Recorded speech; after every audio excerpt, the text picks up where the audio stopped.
นะครับต่อไปนี้ผมจะพูดแต่ไม่พูดคำหยาบนะฮะจะเปลี่ยนลูกใหม่พูดคำหยาบไปมันก็ไม่ดีนะเดี๋ยวผมจะดู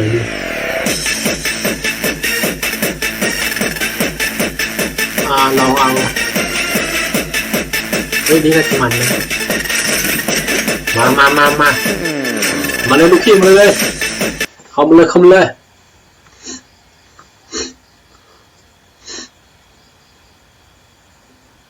สูสีกันหน่อยโอ้ปืนสวยเฮ้ยปืนอะไรอย่างงี้วะ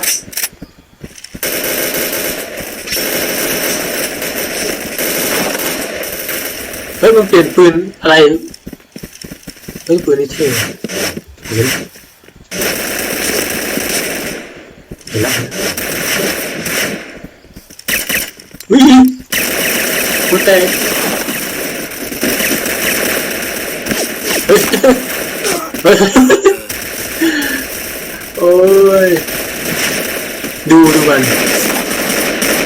มันทำเ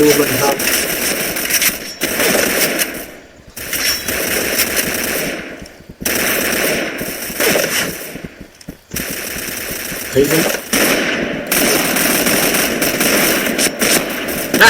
โอ้โย่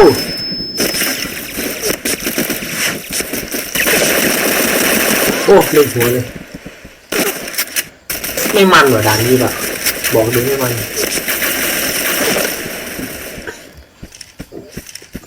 เลยว่ะด่านนี้เพราะมันเป็นปืน2เลยเป็น2ก็ได้นี่เป็นไงล่ะโอ้ถือว่าโหดเลยนะเป็นไงล่ะครับ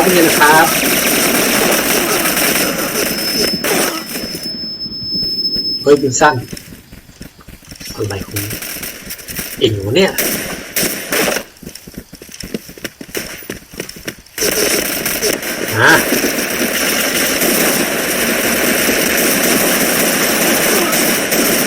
ลองไม่ได้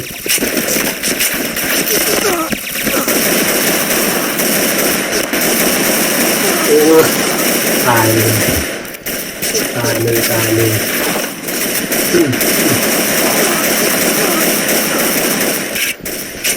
ดูมันทำ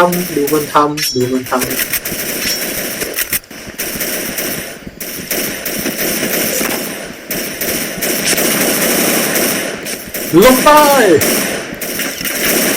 โอ้ยปืนสั้นอยู่ที่2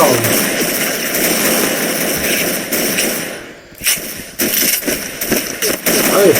ยิงใครน้องรู้เปล่าพี่เป็นใครรู้เปล่าไม่อยากจะบอกเนี่ยโอ้ยดูสิลูกกระสุนหมดโอ้โหมีปืนใหม่ให้อีกโอ้โหแจ๋วดูดิโอ้ยเรียบร้อยดูมันสั่งโอ้ปืนนี้มาก็เสร็จผมสิครับดูนะ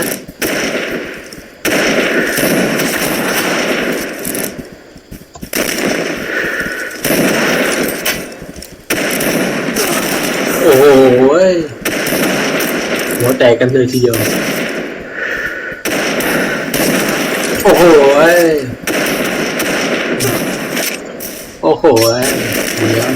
เดี๋ยวรู้เลยกันไงเดี๋ยวรู้เลยเอ้า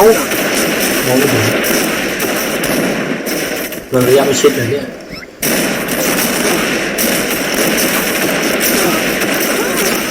โอ้โหนายแน่มากดูกูที่นี่เลยใช่ไหมเป็นยังไงขอสักครั้งนิดขอสักครั้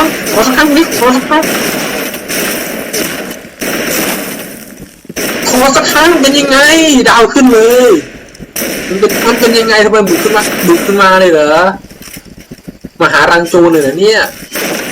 เอ้ยอะไรของเองโอ้ดูเอาเลยมีด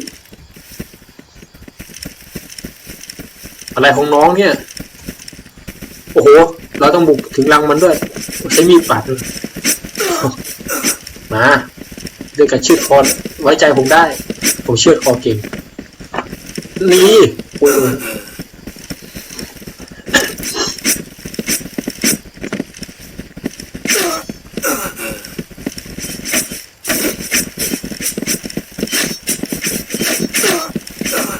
Blue team win.